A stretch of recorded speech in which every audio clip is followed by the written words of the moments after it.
Hello and welcome to our very first Figure It Out with Finder. My name is Kate Browne. I'm an editor-at-large at Finder. I'm also a personal finance expert. Thank you for joining us today. Our Figure It Out with Finder today is on first home buyers.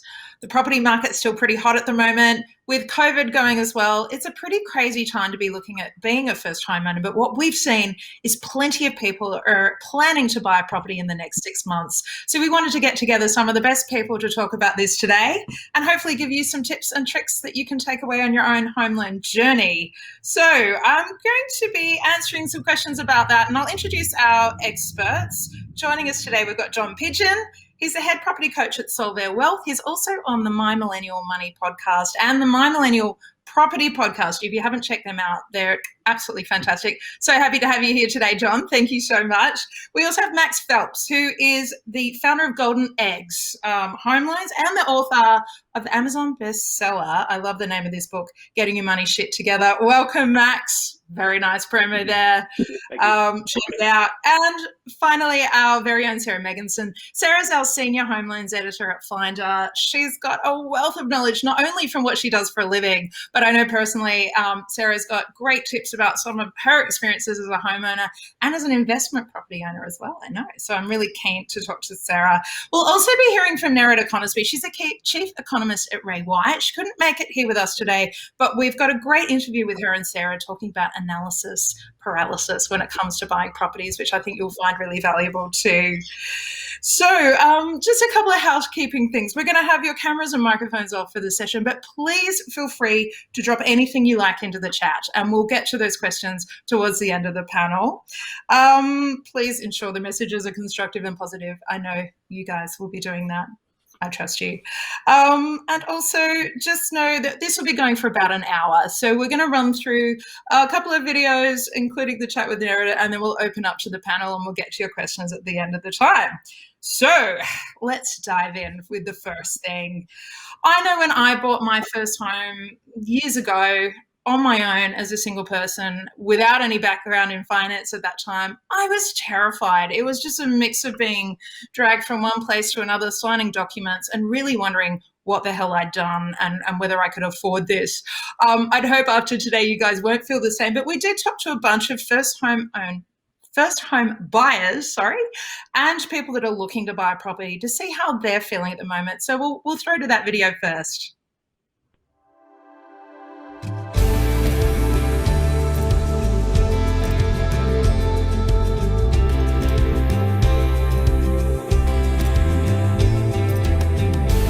I'm considering buying an apartment, but you just hear so much that apartments are like not the right thing to do with your money, especially in Sydney where there are so many apartments already. But it's like the more and more I'm kind of like thinking about an apartment is probably what I can afford. But ideally a house. I'd love a house. Years. I would say we started, seriously thinking in 2018, I think. And that was like saving the money up, looking at using the property app all the time, looking at prices, looking at sales. We actually started at that point. But that was a very long process of we started looking in Sydney. We eventually decided to move to Melbourne, motivated probably 50% or more just by the cheaper prices. I think for us, really it was kind of unrealistic prices. That coupled with the sheer volume of people who'd kind of show up to viewings on the weekends, which was quite intimidating at times. A few times we struggled to find a park, even on a quiet suburban street. There were just so many people. So we found prices to be crazily high, despite the fact that we were looking for property in the early days of COVID. So there was lots of talk about uncertainty in the market and prices dropping, but that never happened. So we found that properties were going for at least 80 to 100K over their guide price, even for quite basic, small family homes. I feel like I just had enough savings to get into the market, and now it seems like I'm going to have to save a little bit more money.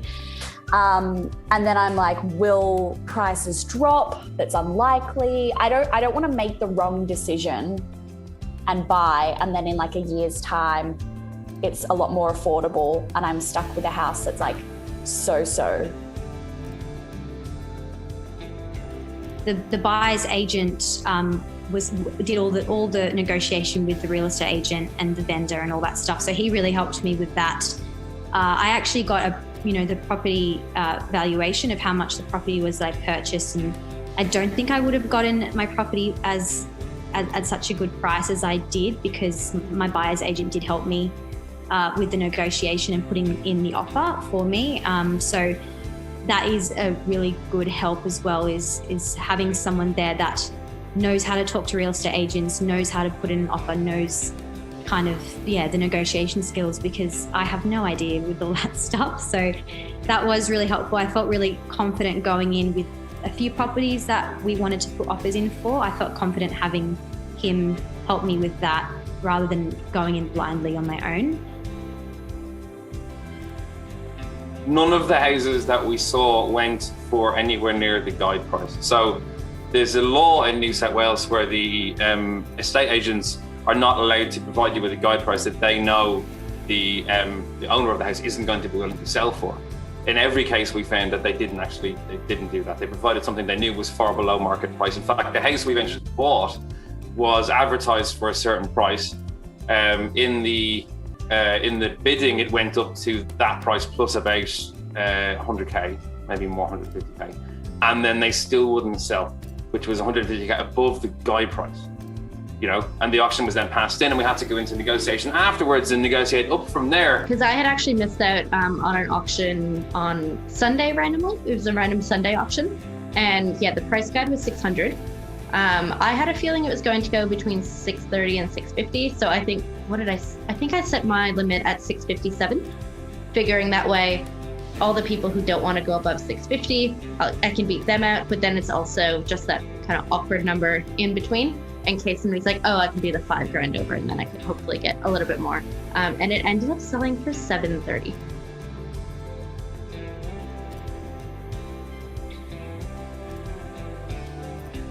We did probably compromise a bit on price. Like, we ended up going a lot higher than we probably thought. So that's possibly one thing. We ended up probably pushing the budget up like 50k, maybe 100k. And that was partly the timing with rates, the cash rate falling, stuff like that. The quick doing the repayment calculations again was just like, it's actually not that different.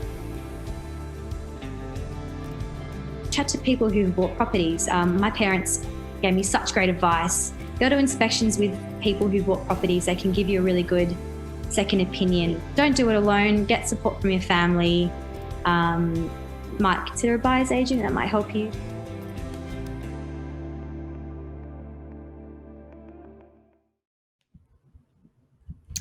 A lot of common themes there from all those people who've shared. And one of the ones is that real fear of making the wrong decision. I think it's so much money, and it's such an unfamiliar thing you're moving into that people will feel paralyzed about making the wrong decision, or in fact not making a decision at all. This is really common, and this is what our very own Sarah Megginson talked to Nerida Conisbee about, which Nerida calls analysis paralysis. So we'll throw to Sarah's chat with Nerida. Just one thing about this, the audio isn't great. We had to film this in lockdown, so I'm sure you're all okay to dealing with less than perfect audio, but just a heads up before we throw to Sarah's chat with Nerida. And not yet. I'll jump in really quickly there and share. Nerida really wanted to be with us today, but she had a conflicting event on. And the reason I wanted to get her kind of sharing some info and advice on this is because analysis paralysis, that's kind of an industry term for just getting stuck and not making a decision. It's something that is really, really common. And when I was interviewing all those different first home buyers for that little video we just did then, it's a really common thing that crops up where you, even after you've saved your money, you've got your deposit and you're ready to go, it's so hard to take that next step and make the decision. And that's why I got Nerida involved. She's actually the chief economist for Ray White. She's had a really deep amount of experience in property. She worked for realestate.com for many, many years. So she's really deeply embedded in these kind of insights and how people make these decisions. And I asked her specifically for her advice for first home buyers on how to get from that position of wanting to buy to actually being able to take the next step and get out of that waiting mode and into the action mode. So she had some really good tips and advice in the video when we can show that. So we have with us Nerida Conisbee, who is Chief Economist at Ray White. Thank you for joining us. Thanks for having me. What a wild year. It has been, oh my goodness, price growth has been off the charts. It has been a very strange year, because not only has price growth been off the charts, but we've been in a pandemic and, have been locked down for large chunks of time. So it has been a super strange year. I wanted to get you in to chat a little bit about what your advice is for first home buyers. One of the issues that kind of come up a lot when we're talking to first home buyers is that fear of making the wrong decision, or kind of, ending up with a property that they didn't, that doesn't suit them, or, they get that analysis paralysis and don't make a decision at all. So what's kind of some advice for first home buyers in this market? What I've found is first home buyers are one of the best educated groups of buyers, and it comes back to that fear of doing the wrong thing. And when I speak to first home buyers, they always have done a ton of research. They know their markets, they know how much they can borrow, they know the tips and tricks, and a lot of it has to do with the fact that they're younger, they're well read, and they're across what's going on. In terms of transacting, I guess, my tip, a few tips for first home buyers. The first is that your first home is not your forever home. And I think this is important to keep in mind, because very few first home buyers, certainly no first home buyers I've ever met have ever bought the home where they're like, oh, this is my dream home and I'm going to stay here forever and it's just beautiful. Often it is, it's something you can afford, it's something you can comfortably pay off. It's in an area where you quite like. It doesn't have to be your ultimate area. It may not be Bondi, but it may be somewhere that has a great cafe culture, or you can walk to a park, or has good schools. Depending on your age and the profile of your family. So so I think that's really important. Is find somewhere you'd like to live, and also acknowledge that once you're on the property ladder, it does become easier to then trade up to your next home and get a bigger home, as your income gets bigger and as you pay off your home and as the value of your property increases, all of those things really start to play out longer term. The other thing too that I think is around how important it is to buy a home, and this, we do often talk about, what are the challenges of being a long-term renter, and there's a lot, one of them is that rental rates are set by the market, and over time your rents will go up. Whereas when you buy your home, you buy at the price of the home at that time. And a really good example I can give is if you bought in Newtown 10 years ago and, you paid maybe, $700,000 for your home, that home would have gone up a lot. You would have paid down, you would likely would have paid down the mortgage, and in fact, even if you didn't pay as much of it down, your mortgage repayments would have actually reduced over time because interest rates dropped. Even if interest rates didn't drop, you'd still be paying, a fairly set amount every month in terms of repayments.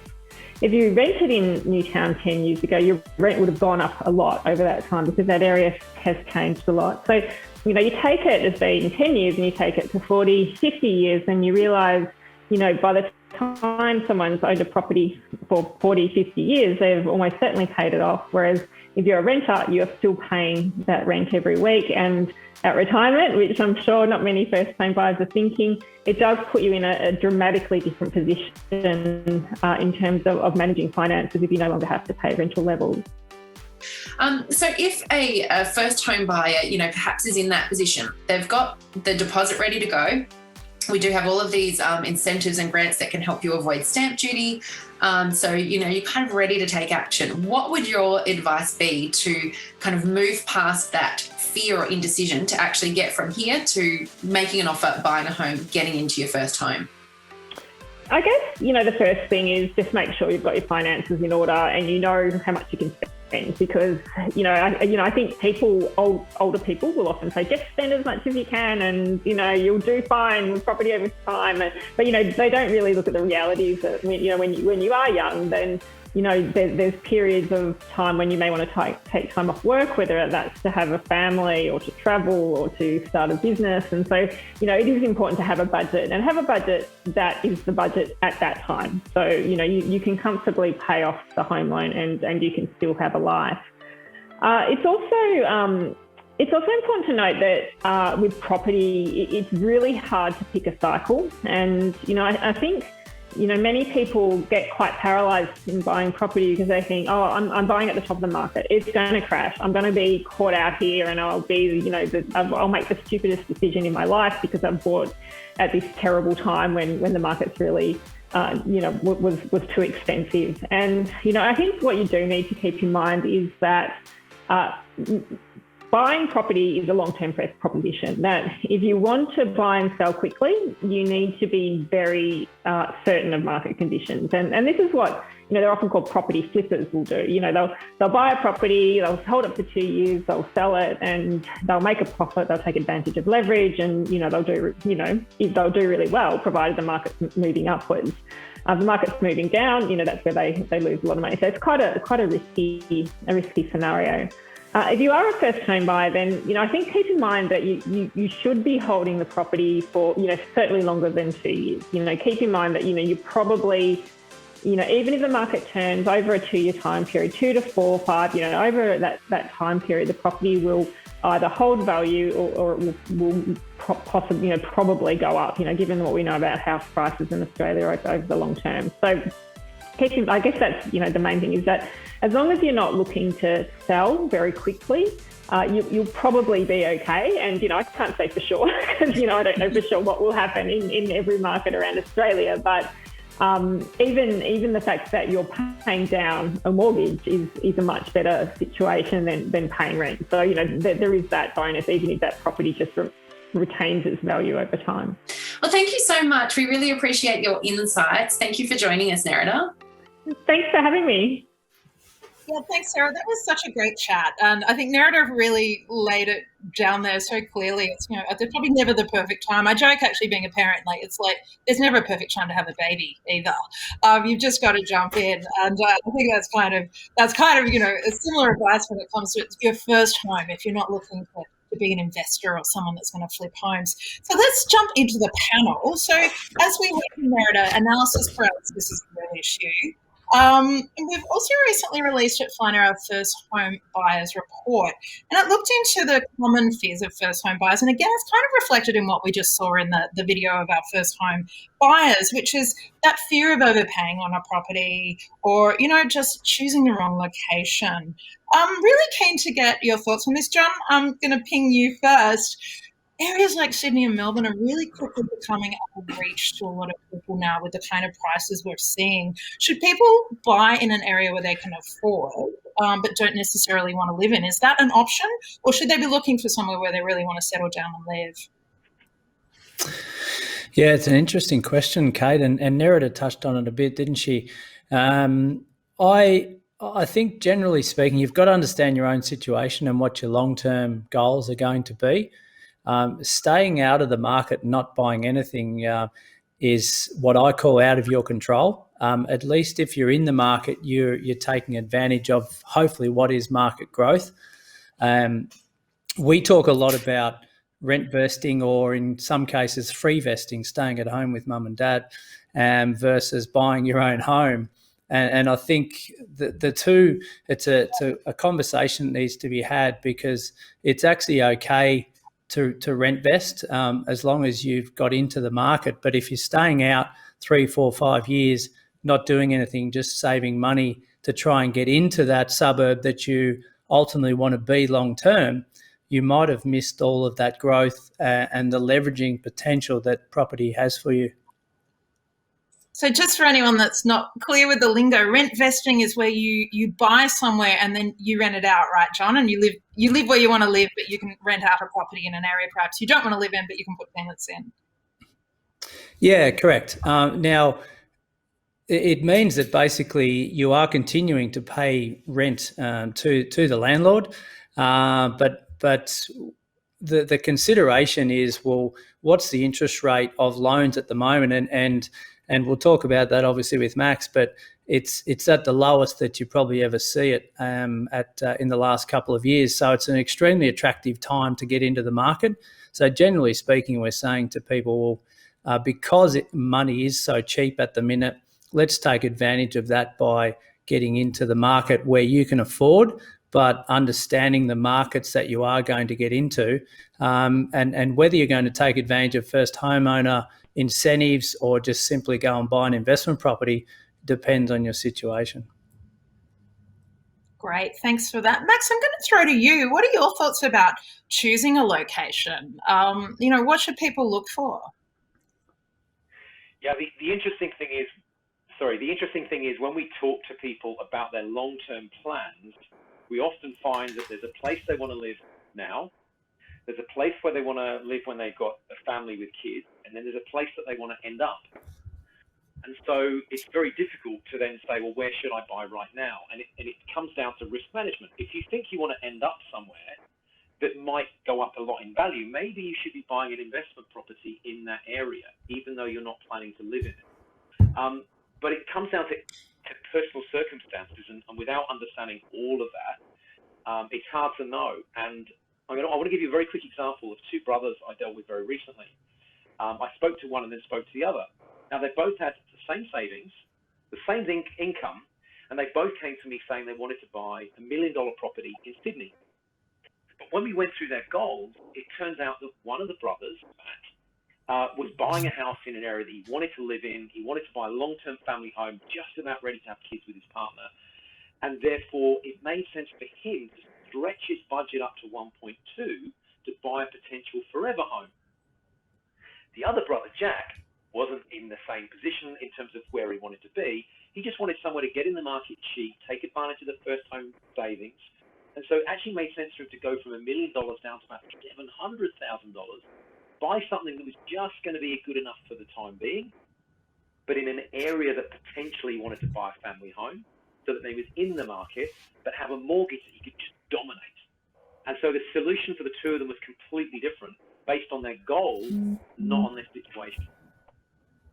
It's such a great example where, for one, it was worth making that extra stretch, because I guess sometimes with property we forget it is our home as well. It is an investment, but it's not just an investment. It's something that we want to live in, or we want to have a life in. And I guess that's really fascinating that the other brother was actually able to bring his budget down as well, because he had that kind of wriggle room, I guess, to live somewhere he wasn't, super enamored with, but it made good sense, right? He may have compromised on the property as opposed to the location. Yeah, great advice. Sarah, are there any areas that you have your eye on that you think will be ones to watch going forwards in terms of location all over Australia? Yes, this is the question everyone wants to know the answer to. And unfortunately, the answer kind of changes week by week because it depends on so many different things. You only have to look at this time last year, or a little bit earlier, say the beginning of last year, when COVID first hit. The property market was in such a different state than it is now. And, so many different things that are really out of our control impact property prices. And that comes back to something Nerida said about trying to time the market or time your cycle. A lot of the first home buyers that I've been speaking to recently are worried about paying too much now, and what if prices come down next year or the year after. And the reality is it's really out of your control. And they probably won't come down. They might plateau, but they probably won't come down. We just had the pandemic, and at the beginning of the pandemic, a lot of the research and economists from banks and everything were saying property prices are going to come down 10 or 20%. Some were even really predicting scary drops of 30%, and none of that eventuated. I think the reality was somewhere around a 5% kind of slow drop in some areas. Other areas didn't really get impacted at all. So it's kind of really hard to say. In saying that, I've been reading a lot of research recently that kind of projects out the next few years. Some of it is pointing to regional areas because of this whole, move to working from home, and the way that we all live and work is changing a little bit at the moment. So there could be some more growth in those areas. But I think the more important question for first home buyers to think about is what do they want and what is their goal? I think this is such a big question that you really need to personalize it and work out what is your goal and what are you comfortable with. Are you comfortable with the idea of becoming a landlord? I remember the first time I did it, I bought an investment property and absolutely panicked, really was not comfortable with the idea of being an investor, and we sold it really quickly for a tiny little profit because we were just so worried about taking that next step.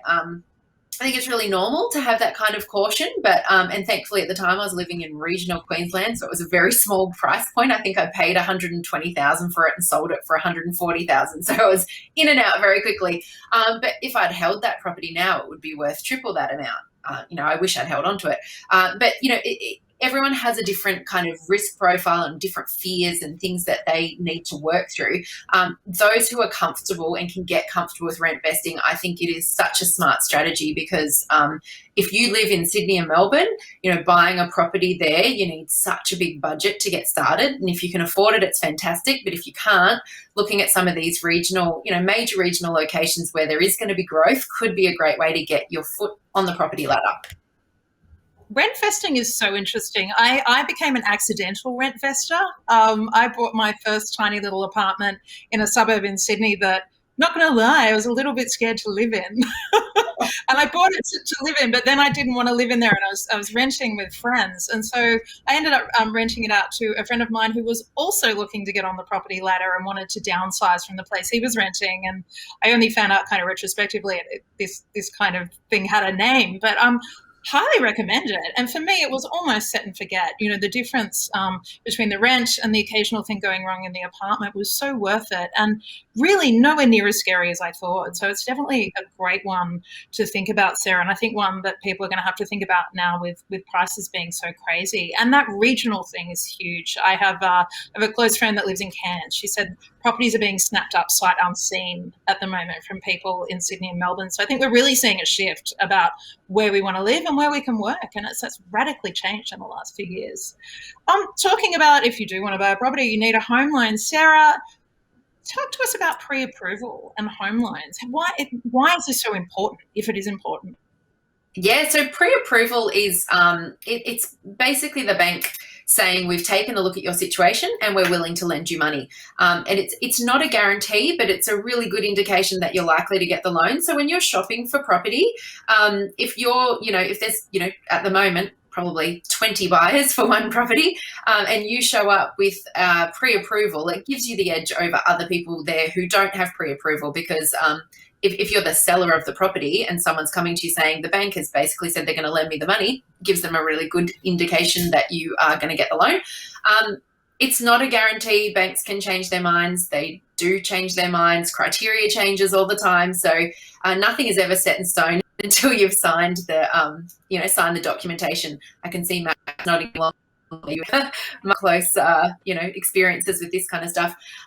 But one of the great things about the process of getting pre-approval is it introduces you to all of the quirks and wonders of getting a loan. And there are so many different things that I think the best way to put it is you don't know what you don't know. And things like having a credit card can really impact your borrowing power. So a credit card limit, and it's really important to differentiate between a credit card limit and a credit card debt. So you could have, and this was something that really surprised me when I got my first home loan, you can have a credit card limit of $5,000 and it could have a balance of $200, but the bank will assess that as a $5,000 debt because you have the availability to spend that $5,000 whenever you want.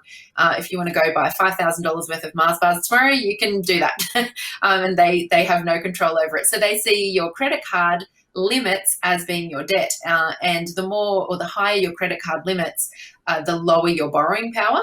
And that's one of those things that I think can surprise people and trip them up when they go through that process of getting a home loan, which is why it's really good to do this kind of prep work, get the pre-approval before you go shopping, because it would be quite heartbreaking to find the property, you've got your deposit ready to go, you go find the property, you put an offer in, and then find out that your home loan approval is in limbo because your credit card debt is too high or your credit card limits are too high or you've got too many personal loans and things like that. So it's a really good idea to get that kind of clear picture of your full financial situation as soon as you can, as early as you can in the process.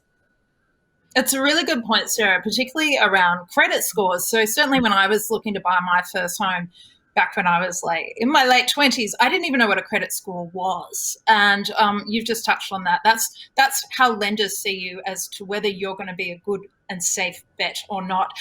Just a little plug there. If you don't know your credit score, we have the Finder app at Finder. You can actually access your credit score for free, and it'll update and let you know how it's going, just so you can see how that score is going, because that is absolutely key to getting a loan. And if your house isn't in order in terms of that, you may have never thought about it really until you're going for that first home. If you haven't taken out a loan before, it is really, really key, because lenders will scrutinize all your spending, all your behavior when they're looking to see whether they want to lend you money. So if you don't know your credit score, definitely go and check it out at the Finder app. John, throwing to you, home loans are complex, as Sarah's just touched on, and there's more to home loans than interest rates. We hear a lot of talk about interest rates, but beyond interest rates, what else do people need to look out for?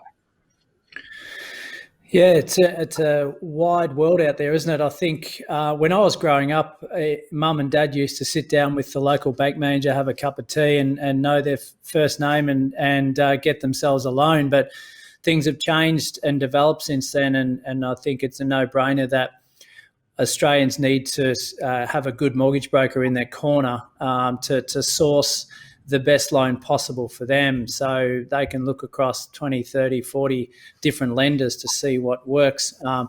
Everyone's servicing is very different, so the bank's rating for you as to how much they're prepared to lend you. So I think we need to look across and think, well, if I can lend $500,000 with this lender, but another lender will only give me, say, $400,000, we've got to think seriously about choosing the lender with the highest servicing, analysing our situation. I think the other one is flexibility, knowing that your long-term outcome, what you want in that loan. Do you want to fix it? Do you want to keep it variable? Some banks are more attractive to certain type of products in both of those spaces. And the other one is, do I want to come with an offset account? Do I want to park my money? Am I going to have extra funds sitting around that I can put in an offset account against my loan? And if so, what lenders are going to be attractive in that space? And no plug whatsoever, but CBA have in a lot of cases unlimited offset accounts, and I'm sure that's been attractive to a lot of home buyers to go to that particular lender because of that feature. So they're probably the main ones that I would concentrate on over and above interest rates.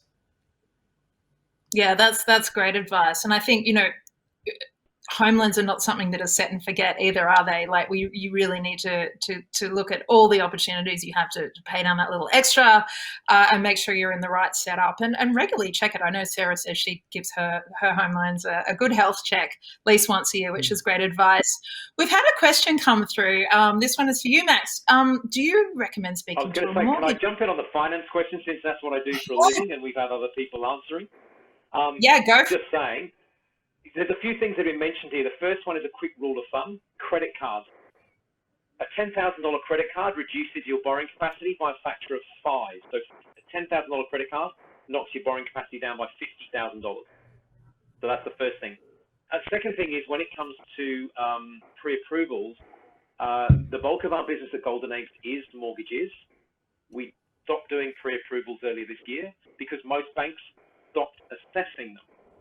So at the moment, what most banks are doing is letting you key information in their system, or letting the branch staff key it in their system. And if the system says yes, they say yes.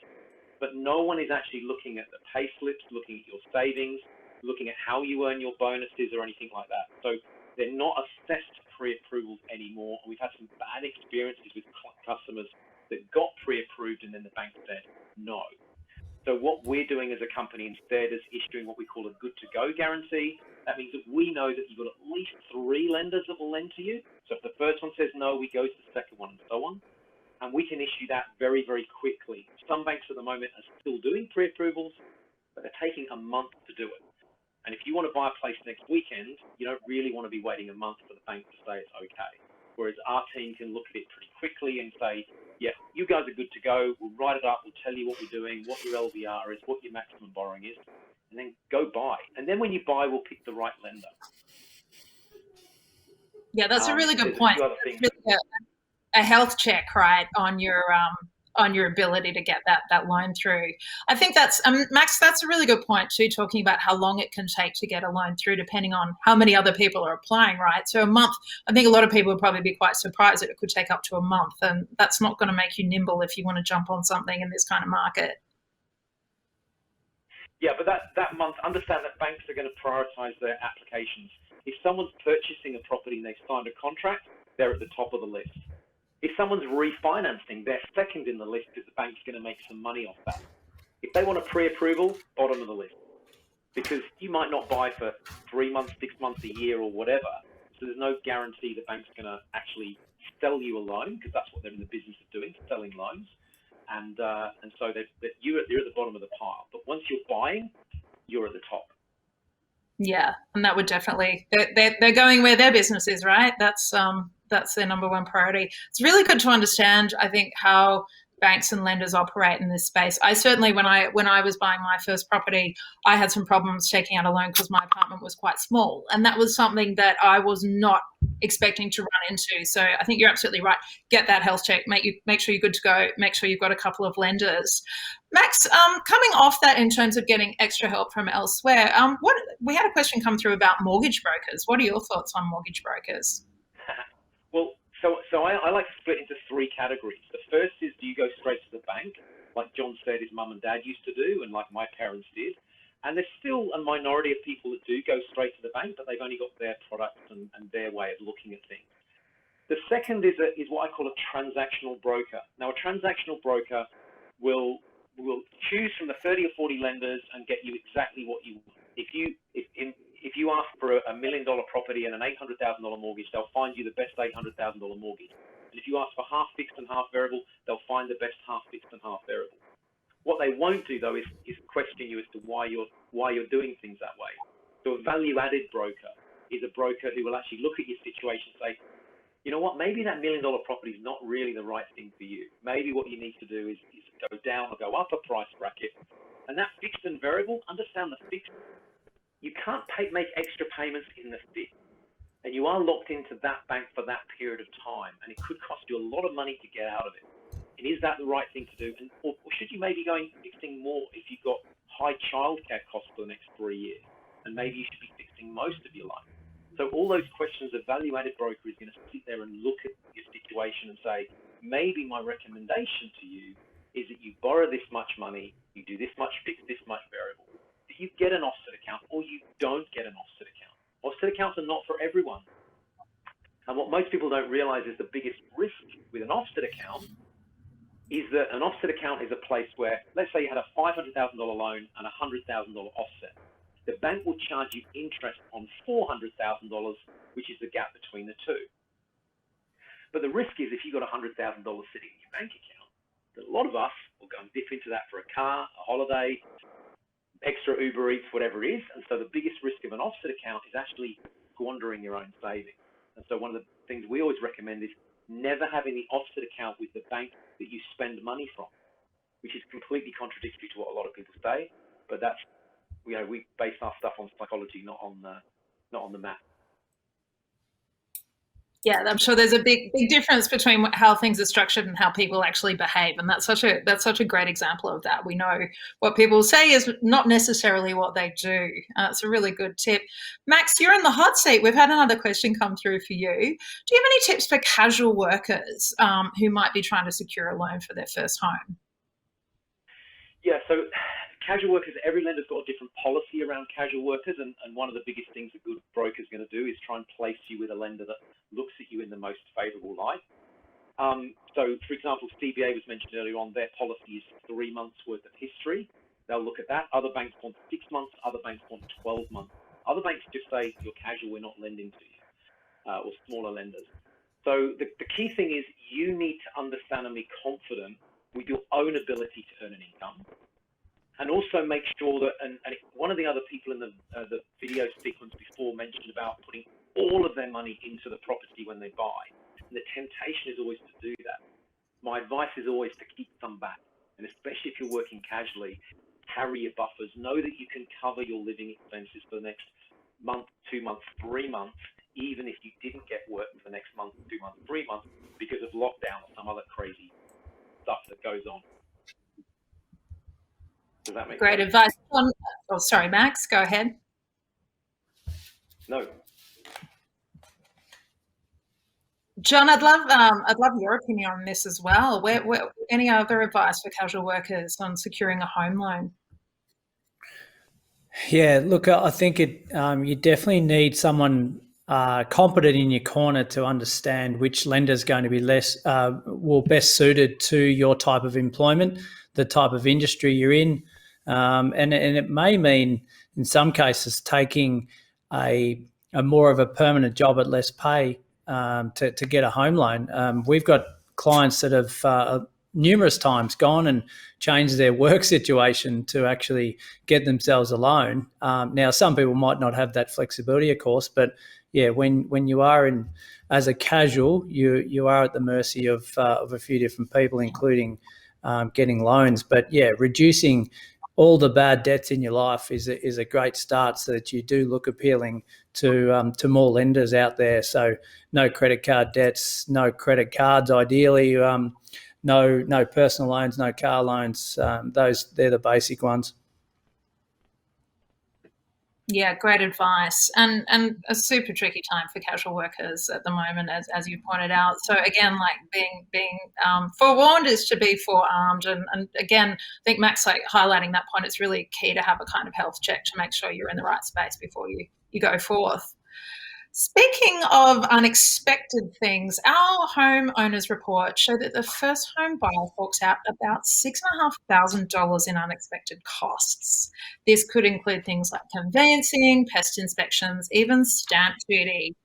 John, what are some of the unexpected fees a first home buyer should plan for beyond some of the ones I've just mentioned there, or if you can expand on the ones I've mentioned there? Yeah, it's very different from state to state, isn't it, Kate? Especially with stamp duty and the price that you're buying in at. So a lot of those concessions have diminished or gone completely based on how much you're going to be spending in that particular state. So to definitely check that out first and foremost. Stamp duty is a part of doing business when you are buying property, but there's that whole conversation now, especially in New South Wales, as to whether that's going to be replaced by land tax, or at least have the choice to pay stamp duty up front or a land tax going forward. Legal conveyancing costs are mandatory or have to be paid. You want to get your contract looked over, so you might allocate $1,000 to $2,000 to do something like that, but it's peace of mind to know what's in the contract that you're actually going to sign. You definitely want to get yourself a building and pest inspection before you buy a property. So spending that $500-$600 to get professionals in both of those spaces to know that the foundations are solid and it's not rid with termites, and just reading that. And that may actually give you some negotiation tools when looking at what you're going to pay for a particular property. And then obviously insurances, it's an underrated one. And I had a question the other day from someone just from the general public saying, I'm thinking about not getting building insurance. Like, you're crazy. Like, would you insure your car? Yes. Would you insure your house? Like, it's much more important than your car in terms of the loan you've got outstanding on it. So yeah, landlord's insurance if you're going to rent it. And if you're living in it, then you need that building insurance either way. Ongoing fees, council rates, water rates. So really understanding all these numbers long before you've actually purchased. A lot of Australians, we're pretty casual cats, aren't we? And we sometimes go in and buy these things and then realise after the fact what it costs us to actually run it. And we don't want to be in a position where we have to actually sell the property, because the transaction costs of buying residential real estate in Australia is a lot higher than just going and buying a pair of shoes. Yeah, I think casual cats is a great way to describe it. I've met several people that have bought properties and told me that they didn't do a building inspection, which just floored me. It just seemed like a very false economy when you're looking at, how much money you're spending on a property. Max, with home loans, talking about unexpected fees, what are some things people might want to look out for in the space of the home loan itself? And have you got any tips on how to negotiate your way out of it? Yeah, sorry, forgive me. Firstly, the bank's going to have some of their fees, and the bank might say, oh, we have no fees, but by the way, we charge an annual fee, and you have to pay that today. So a lot of banks will charge, like, for example, a $400 annual fee, but it's due on settlement. The other thing John mentioned about the rates, council rates and water rates and so on, what you need to understand is on settlement, you have to pay the vendor any council rates, water rates, or strata that they've paid already for the quarter that you're now responsible for. And so a lot of this, and we normally say to people, budget $1,000 for that, because you don't know what that cost is going to be. They may have just paid it, and they've got 90 days left worth of value in that, and you've got to pay them back for that. It's not included in the price. So that's one of the things. The other thing is the cost of getting it. One other thing is that state governments, this does my head in. They charge you stamp duty, which is a massive tax, but when they do that, they don't write down that you bought a property. They've got another department that does that, and the other department charges another bunch of fees. In New South Wales, it's about $400, but in Queensland, they might charge you $1,500 or $2,000 just to write down that you've got a mortgage and just to write down that you've got a property, and that's separate to stamp duty, but still charged by the state government. And then coming back to, again, John's point before, is you might not buy the first property that you see, and you might not buy the first property that you buy a building inspection for. So although it may be that for that one property, you might allow $500 for a building report, and you might allow a few $100 for the solicitor to check the strata report, but what if you go to multiple auctions? What if you see multiple properties that you either can't buy or pull out from? And so you need to budget as if you're going to see 3 or 4. If there's 4 bidders at an auction, 3 did all their due diligence, paid that money, and missed out. And it's going to be fair to assume if there's an average of 4 bidders, I don't know what the average is where you are, but if the average is 4 bidders, then you're going to have to see 4 properties and check out 4 properties before you buy one, unless you get lucky. Yeah, that's a really good point. That's absolutely. And I remember experiencing that myself with pest inspections, and it's so unjust, but it's just how it's going to go. And if you're going to do that, not many people buy that first property they bid on. That's a really, really good point. Point on the stamp duty and then the fee from the different department is an excellent example of just where a lot of us will get hit completely unexpectedly. So I guess the advice in general is to make sure you've got a nice fat kind of buffer there to cover those unexpected costs, including things like strata and council rates as well. Sarah, we've had another question come through around, I love this phrase, free money. Can you talk about some of the schemes that are available for first home buyers? Yes, there is so much free money out there for first home buyers. As John mentioned before, it does, differ state by state, but there are so many different programs that you might be eligible for, and I think it's worth really thoroughly exploring each one to see what you can get access to. And I like that phrase free money because when you're not a first home buyer, you have to pay lender's mortgage insurance and stamp duty, which are 2 of the most expensive, parts that they're right there after a deposit. They really add up to tens of thousands of dollars. And as a first home buyer, you might be able to avoid paying them altogether. So there's the first home loan deposit scheme, which allows you to buy a home with a deposit as low as 5% without paying lender's mortgage insurance. And lender's mortgage insurance is a premium that you pay as a home buyer, but it actually protects the bank. So it's their way of saying, we will lend you this huge amount of money. They really like to see a 20% deposit because it gives them some fat in there. It means that if they have to sell your property, in a whim because you can't repay the mortgage and they have to sell it really fast, that they have a bit of fat in the mortgage between the difference between the mortgage and the property's value or sale price, so they can recover their costs there. So lender's mortgage insurance, every buyer who has a deposit of less than 20% has to pay it unless you are a first home buyer in Australia who has access to the first home loan deposit scheme. There are other little LMI waivers available if you work in a professional field, if you're a doctor, you work in the medical field, you work as a lawyer, certain industries, if you're part of the professional association and you earn a certain amount of money, you might be able to access an LMI waiver. But for first home buyers, this is really worth investigating further to see if you can, buy a home with a 5% deposit. It means that if you're shopping for a $500,000 property, excuse me, you could be buying with a $25,000 deposit and not having to pay lender's mortgage insurance. So that's a huge one. We just had, as part of the federal budget this year, they introduced the family home guarantee, which allows single parents to buy with just a 2% deposit. So you might be eligible for that. There are stamp duty discounts and waivers in every state and territory. They change, and the eligibility and what they call the caps, so the caps on the actual prices of the properties are different in each state and territory.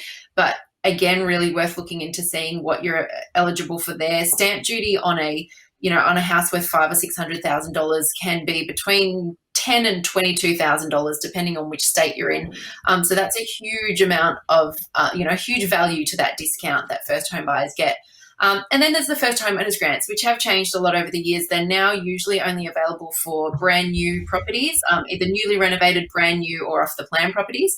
But they still can offer, again, up to $10,000. I think in regional Victoria it's $20,000, but it's different depending on your location. But that's still another kind of opportunity to get some free money towards your home buying. So we have guides on all of these on the Finder website, lots of this information there to help you work your way through it. But it's worth looking at all of these different opportunities and working out what you're eligible for, because it could really fast track your ability to buy a home. Yeah, great advice there. Guys, I'll just mention to the audience, we are in the Q&A now. So if you do have a question and you haven't already, pop it in the chat and we'll hopefully get to it. Another question has come through about, yeah. Sorry, I just wanted to quickly jump in on the stamp duty concession, because ordinarily stamp duty for people that are not first home buyers, they typically charge maybe 3%, 4%, 5% on each dollar that you spend. But when you're within the concession band of where they're going to give you a concession, it might be that you buy up to a certain point and you pay no stamp duty. And then at the top of the stamp duty concession, the amount you're paying per dollar can be as high as 21%. So in New South Wales, for example, $650, you pay no stamp duty. At $700,000, though, you pay $10,000 in stamp duty. So between $650 and $800, you're actually paying 20.5% on each dollar above, or each $1,000 above $650. So I've often heard people saying, "Oh, up to $800,000, I get a concession." It's like, well, at $790, your concession is very small. You're pretty much paying full stamp duty. The full concession happens at $650. Sorry, I didn't mean to interrupt there, but it's an important clarification that I find a lot of people get confused about. No, that's why we're live, Max, and having a chat. No, I think that's a really good point, and you're absolutely right. I think a lot of people don't understand that. It sounds like a pretty good deal until you break it down like that.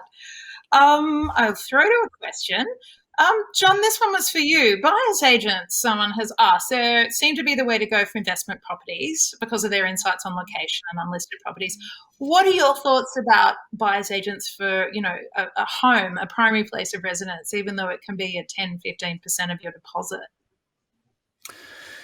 Yeah, look, my co-host, My Millennial Property, is a buyer's agent in Melbourne for homeowners, specifically, not investment properties. And yeah, I think having seen her work, it's a very, I see it as a cost of doing business if, one, you haven't got a lot of time, and B, you haven't got a lot of knowledge or contacts to be able to find good deals out there. So it does depend on what type of market you're in. And obviously for most markets around the country in the last few years, they've been pretty red hot. So it's harder and harder to find the right property, and often you go to auction and it goes for 30, 40K too much. Having a buyer's agent in your corner in this type of market is probably more valuable than ever. And a lot of agents do go direct to the buyer's agent. And I know she's bought almost 30 properties this year off market that never made it to realestate.com or Domain. So I think the value is in that. The percentage that you pay to outlay to use someone like her is you get back in potentially the discount that you've got on that property, but also the cost of what it would have, or what you would have had to pay if you indeed went to market with all the other emotional buyers out there. So that's a cost that a lot of people don't realise. And we found a property for an investor last month, and we got it for $480,000. But we believe if it went to the market in these types of conditions, it would have fetched well above $500,000. So whilst you don't see that physical discount just now, I know that in 6 months' time, the valuation on that property will be far higher. Yeah, that's a great answer, and I guess in terms of costs, like you touched on too, John, like the emotional cost and also the time investment for people, depending on where you're at. That's astonishing. 30 properties that didn't even make it there. That'd be quite surprising to a lot of people, and it definitely seems to be more of a thing these days than it perhaps used to be. And I think that's a really key insight, particularly if you don't know the market or you're feeling uncomfortable. It's probably a good investment. Sorry. Max, jump in. I can't help myself. I'm not a buyer's agent, but I will use one. I mean, I love people like John. The last investment property I bought, I saw it, I liked it. It was advertised at $595. I said, "Yep, I'll buy it." But I said to the buyer, and they said, the buyer's agent said, "What shall I offer?" I said, "You go and play. I'll pay $595. You play." They bought it for $560. So I don't care what their fee was. It wasn't $35,000 or anywhere close to that. That's what they saved me in terms of the cost. We don't negotiate on properties every day of the week. That's what buyer's agents do, and the seller is willing to pay a selling agent to negotiate and get the best deal for the seller. Why wouldn't you pay a buyer's agent to negotiate and get the best deal for you? Americans think we're crazy. They've got you wouldn't buy a house in America without a buyer's agent.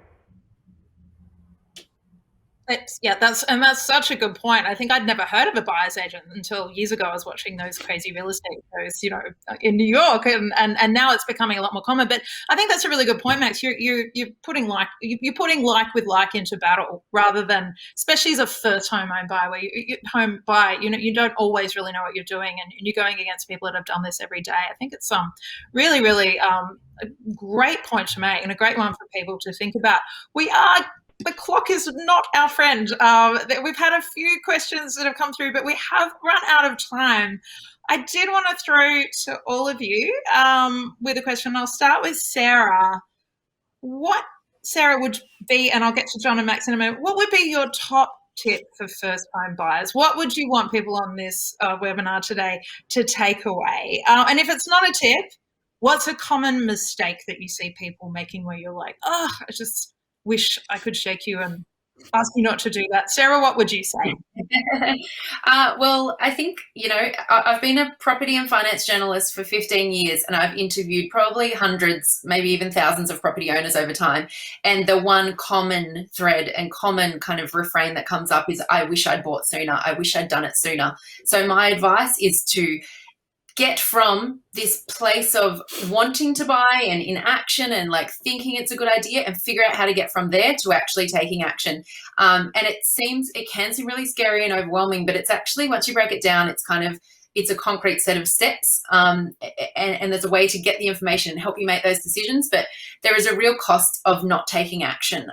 And there's no point in waiting for prices to come down, or for the situation to change, or for markets to change. All of those things are kind of out of your control. So stick with what is in your control, which is your ability to save a deposit and figure out a plan to move forward. So that's my number one tip, is to just figure out how to take action.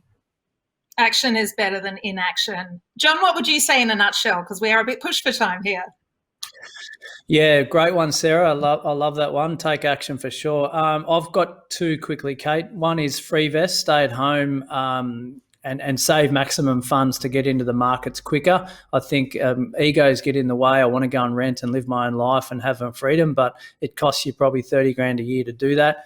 And the second one is people buy locally into units or apartments because they know it and that's the price they can afford, as opposed to looking beyond their suburbs and maybe going regional to buy a better asset that's going to perform better longer term.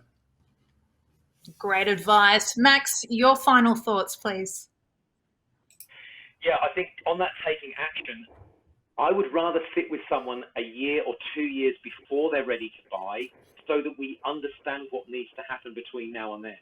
So the biggest problem most people make isn't necessarily being ready, it's not seeing anyone and not talking to a professional until they think they're ready, which could push back by 1 to 2 years the time when they're actually going to be ready. So we love to talk to people, like I say, a couple of years beforehand is perfect, and then we can help you get your savings on track so that you will be ready to buy in 18 months' time and not in 5 years' time.